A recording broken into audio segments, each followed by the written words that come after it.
వృషభ రాశి వారికి ఈ వారం చాలా అనుకూలంగా ఉంది. మంచి ఉద్యోగం లభిస్తుంది. పేరు ప్రఖ్యాతలు పెరుగుతాయి. అయితే వచ్చిన అవకాశం ముందుకు వెళ్ళాలా వద్దా అనే మీమాంసలో ఉంటారు. అయితే దశమంలో రాహు వల్ల, ద్వితీయంలో గురువు వల్ల మంచి అవకాశాలు వచ్చినా వాటిని సద్వినియోగపరచుకోలేకపోతుంటారు. అయితే ఒక మంచి సంస్థలో ఉద్యోగం లభిస్తుంది. అది మీ పేరు ప్రఖ్యాతలు తెచ్చే విధంగా గోచరిస్తుంది. అలాగే భూ సంబంధించిన విషయ వ్యవహారాలు సానుకూల పడతాయి. కోర్టు తీర్పులు అనుకూలంగా ఉంటుంది. రాజకీయ నాయకులకు ఈ వారం మంచి అవకాశం అని చెప్పవచ్చు. జీవిత భాగస్వామితో వ్యాపార విషయంలో కొన్ని ఆచితూచి వ్యవహరించాలి. కొంత నష్టం వాటిల్లే అవకాశం ఉంది. మీరు చక్కగా నిర్వర్తించిన వారి అమాయకత్వం అనుకోవచ్చు, లేదంటే చక్కగా చేయకపోవడం అనుకోవచ్చు. వాటి వల్ల మీకు నష్టం కలిగే విధంగా గోచరిస్తుంది. కాబట్టి ఇటువంటి విషయ వ్యవహారాల్లో దగ్గరుండి చూసుకోవడం చెప్పదగిన సూచన. అలాగే భూ సంబంధించిన విషయ వ్యవహారాలు, కొనుగోలు అమ్మకాల విషయాల్లో చక్కగా ఉంది. కళారంగాల వారికి మంచి పేరు ప్రఖ్యాతలు లభిస్తాయి. వైద్య వృత్తిలో ఉన్నవారికి, సాఫ్ట్వేర్ రంగంలో ఉన్నవారికి, రియల్ ఎస్టేట్, కన్స్ట్రక్షన్ ఫీల్డ్లో ఉన్నవారికి ఈ వారం అనుకూలంగా ఉంటుంది. అలాగే బ్యూటీషియన్స్కి, టెక్నీషియన్స్కి, అలాగే సాఫ్ట్వేర్ రంగం వారికి కాస్త అనుకూలంగా ఉందని చెప్పవచ్చు. ఏదేమైనా సరే గత 2-3 వారాల కంటే ఈ వారం వీరికి చక్కగా ఉందని చెప్పవచ్చు.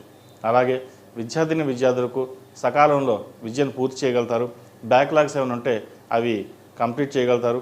ప్రతిష్టాత్మకమైన యూనివర్సిటీలో వీరికి సీట్ లభిస్తుంది. అలాగే యుఎస్లో ఉన్న వారికి మంచి ఉద్యోగం కూడా లభించే అవకాశాలు గోచరిస్తుంది. స్నేహితులతోటి అతిగా స్నేహం చేయడం, అతిగా నమ్మడం కూడా మంచిది కాదు. ఎందుకంటే మీరు బాగా ఎదుగుతున్నారని ఈర్ష్యా ద్వేషాలు వారికి ఎక్కువగా ఉంటాయి. అది కొంతమందికే, అందరికీ కాదు. వాటి విషయంలో మీరు ఒక స్థిరమైన నిర్ణయాలు తీసుకుని ముందుకు వెళ్ళినట్లయితే మరిన్ని మంచి ఫలితాలు సంప్రాప్తిస్తాయి. ఈ రాశిలో జన్మించిన స్త్రీలకు వృత్తి ఉద్యోగాల పరంగా సానుకూలంగా ఉంది.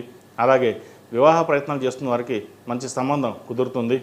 ఒక విషయమై 10 మందితో చర్చించి ఒక నిర్ణయానికి వస్తారు. మీకంటూ ఒక స్థానాన్ని సంపాదించుకోవడం కోసం జాగ్రత్తగా వ్యవహరిస్తారు.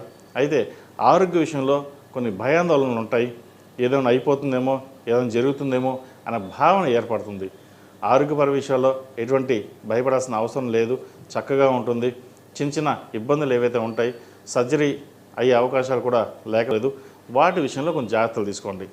ఏదైనా సరే ఆహార నియమాలు పాటించి తగిన జాగ్రత్తలు తీసుకుంటే ఎటువంటి ఇబ్బంది ఉండదు. జీవిత భాగస్వామి యొక్క సలహాలు, సూచనలు పాటించండి. కొంతపాటి విభేదాలు వచ్చే అవకాశాలు కూడా ఉన్నాయి. వాటి విషయంలో కొన్ని జాగ్రత్తలు తీసుకోవాలి.